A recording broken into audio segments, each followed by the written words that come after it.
So, right at the start, we get this chilling line from the Gospel of Mark. And this is way more than just a spooky quote. It's a name, it's a threat, and it is the absolute heart of the mystery we're about to see unfold. And believe me, that one sentence, it sets the whole terrifying tone for what's to come. Our story really kicks off 5 years after some mysterious tragedy forced the St. Mark's Alternative School for Girls to shut its doors. But now, those old gates are creaking open again, ready to welcome a new class of students. Each one a girl that society has basically given up on. So, let's meet these girls. On the surface, they're all just delinquents. Alex is here because her dad couldn't deal with the crime she was accused of. Mars a rebel. Leah's parents just sent her away. But here's the twist. Every single one of them is hiding a secret, an extraordinary gift. And you just know these abilities are going to be a huge deal, for better or more likely for worse. The school is run by two people, the super strict headmistress Pierce and the kind of conflicted, worn-out Father Drake. And they don't waste any time laying down the law. St. Mark's isn't really a school, it's a prison. No phone calls, no leaving. And then there's this one really creepy, really specific rule. Whatever you do, stay away from the third floor. And you can just feel the tension between them right away. Father Drake warns the headmistress, and he very pointedly calls her Anna, not Miss Pierce, that they are not alone in this school. He knows this place has a dark history, a history she seems way too willing to repeat. This isn't just a casual warning. He's practically screaming that something awful is about to happen all over again. So as the girls settle in, their powers start glitching out, manifesting uncontrollably. They can feel something else in the halls with them, like a ghost. And it's pulling them toward the one place they were told not to go. And here's the thing you start to realize.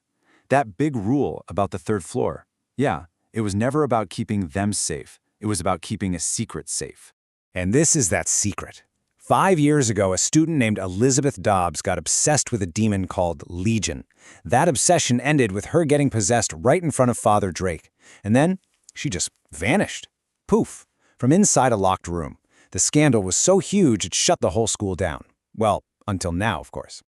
So, of course, they break the rule. They go to the third floor.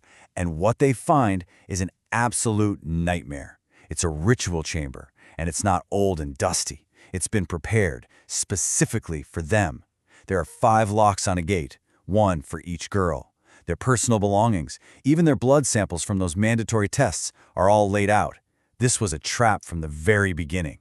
And just by standing inside that pentagram, trying to figure out what the heck is going on, they trigger it. An unseen force slams a gate shut, trapping them. They literally walked right into their own trap.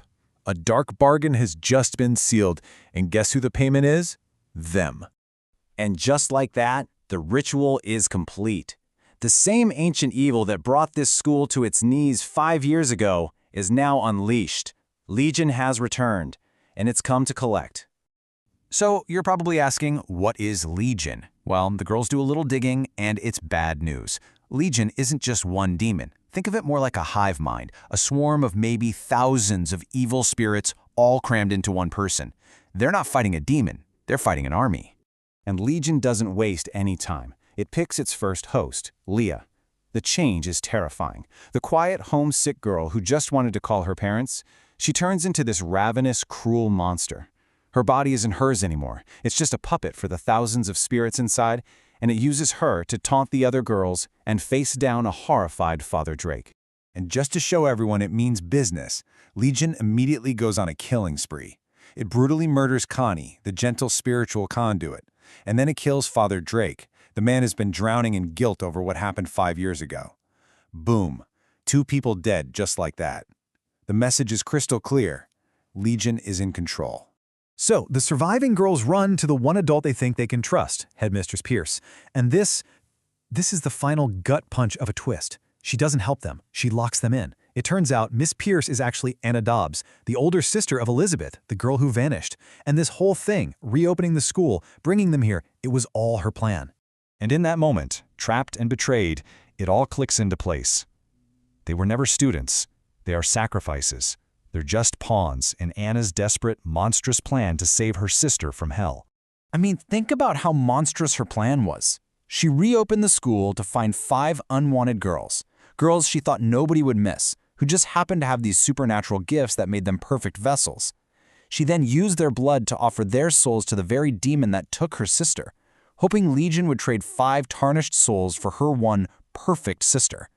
A huge fight breaks out, and Legion shows off its scariest trick yet.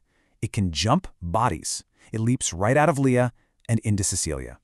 And in a moment of just pure demonic cruelty, it gives Cecilia, who's been blind her whole life, her sight back, just so she can see the horror she's now a part of. It proves it can move between them at will. But the girls fight back. Mara, the healer who never really had faith in anything, finds her conviction in that final moment. She stabs the possessed Cecilia with a blessed blade, sacrificing herself to stop the demon.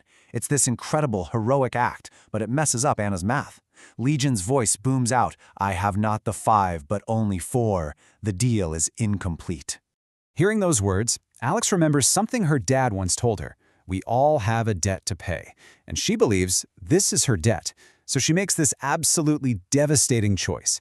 To save her friend and complete the bargain, Alex offers herself to Legion. She becomes the final soul. And it works. The exchange is made. As the bodies of 4 girls lie dead on the floor, Elizabeth Dobbs materializes, whole and unharmed, right into the arms of her weeping sister. Anna's bargain is complete. So, in the end, Anna got exactly what she wanted. Her sister is back. But she's standing there, holding her, in a room filled with the bodies of the girls who had to die for it to happen. And it just leaves us with this one brutal, lingering question that sits at the very heart of this entire tale. Was it worth it?